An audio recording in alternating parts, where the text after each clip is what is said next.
Hallelujah, hallelujah, hallelujah. Calvary parish Lagos State presents Restoration Night, October edition. Theme: Mockery to Testimony, Ekondiere ministry on that very night. Prophet Rotimi Oladipupo will be ministry on that night. Don't miss it. Another vibrant minister of God, Prophet Niyi Oduyomi, will also be ministry that very night. Guest artist of the night, Evangelist Tunde Savage, will be giving us song in vibes. Don't miss it. Song ministration by CCC Calvary Parish Choir, the host choir, and other invited choir will be ministering in song. It's going to be a night of perfection.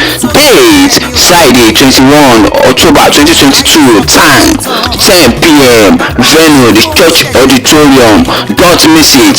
Announcer: Most Senior Evangelist Michael Olariwaju, the host shepherd, is inviting you to this program. Prayer and counseling: call this number showing your screen 080 38 15 91 74, or you call 080 34 08 66 24. Jesus is Lord.